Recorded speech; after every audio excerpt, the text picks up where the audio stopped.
उत्तर प्रदेश की राजनीति में एक बार फिर बयानबाजी का दौर तेज हो चुका है, जब डिप्टी सीएम ब्रजेश पाठक के दरी वाले बयान पर समाजवादी पार्टी प्रमुख अखिलेश यादव ने तीखा तंज कसा है। ये विवाद केवल एक बयान तक सीमित नहीं रहा, बल्कि सत्ता और विपक्ष के बीच पुराने आरोप और प्रत्यारोप की पूरी श्रृंखला को फिर से जिंदा कर गया है। दरअसल ब्रजेश पाठक ने हाल ही में एक कार्यक्रम के दौरान ऐसा बयान दिया था जिसमें दरी बिछाने को लेकर टिप्पणी की गई। इसमें विपक्ष ने सीधे तौर पर राजनीतिक तंज और मानसिकता से जोड़ते हुए उठाया। इस बयान के सामने आते ही समाजवादी पार्टी ने इसे मुद्दा बना लिया और अखिलेश यादव ने बिना देरी किए अपनी प्रतिक्रिया दी। दरअसल अखिलेश यादव ने अपने अंदाज में जवाब देते हुए कहा कि इनका तो पुराना अनुभव है, जिससे साफ था कि वह सीधे सीधे भाजपा नेताओं के अतीत और उनके राजनीतिक व्यवहार पर कटाक्ष कर रहे हैं। उनके इस बयान को सियासी हलकों में एक व्यंग्यात्मक हमला माना जा रहा है, जो केवल शब्दों तक सीमित नहीं रहा, बल्कि व्यापक राजनीतिक संदेश देने की कोशिश भी है।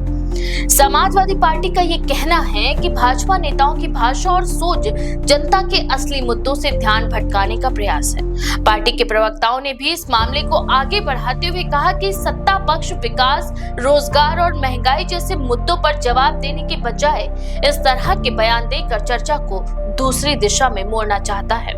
तो वहीं भाजपा की ओर से इस पूरे विवाद को विपक्ष की ओवर रिएक्शन बताया जा रहा है। पार्टी नेताओं का ये कहना है कि ब्रजेश पाठक के बयान को गलत संदर्भ में पेश किया जा रहा है और इसमें कोई राजनीतिक अपमान का उद्देश्य नहीं था।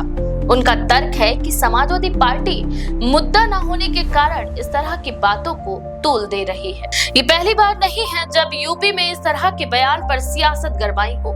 इससे पहले भी दोनों ही दलों के बीच तीखी बयानबाजी होती रही है, जिसमें व्यक्तिगत टिप्पणी से लेकर राजनीतिक इतिहास तक को खंगाला जाता रहा है। ऐसे मामलों में अक्सर बयान का मूल संदर्भ पीछे छूट जाता है और राजनीतिक लाभ हानि का समीकरण सामने आ जाता है। वहीं राजनीतिक विश्लेषकों का ये मानना है कि इस तरह की बयानबाजी आगामी चुनावों की पृष्ठभूमि तैयार करने का हिस्सा भी हो सकती है। विपक्ष जहां सरकार को घेरने का कोई मौका नहीं छोड़ना चाहता, तो वहीं सत्ता पक्ष भी अपनी छवि बचाने और विपक्ष को कमजोर दिखाने की रणनीति पर काम कर रहा है। इस पूरे घटनाक्रम में एक दिलचस्प पहलू ये भी है कि दरी जैसे सामान्य शब्द को लेकर इतना बड़ा राजनीतिक विवाद खड़ा हो गया, जो ये दर्शाता है कि यूपी की राजनीति में प्रतीकों और शब्दों का कितना महत्व है। यहाँ हर बयान को राजनीतिक चश्मे से देखा जाता है और उसके मायने तत्काल ही बदल जाते हैं। अखिलेश यादव का तंज भले ही एक लाइन में था, लेकिन उसका असर व्यापक है। ये बयान भाजपा के लिए चुनौती के रूप में देखा जा रहा है, क्योंकि इसमें न केवल वर्तमान टिप्पणी का जवाब है, बल्कि अतीत के अनुभव का भी संकेत है। वहीं भाजपा इसे हल्के में लेकर आगे बढ़ने की कोशिश कर रही है, ताकि विवाद को ज्यादा न बढ़ाया जा सके। फिलहाल ये मामला राजनीतिक बयानबाजी तक सीमित नहीं है, लेकिन जिस तरह से दोनों ही पक्ष सक्रिय हैं, उससे ये साफ है कि आने वाले दिनों में ये मुद्दा और तूल पकड़ सकता है।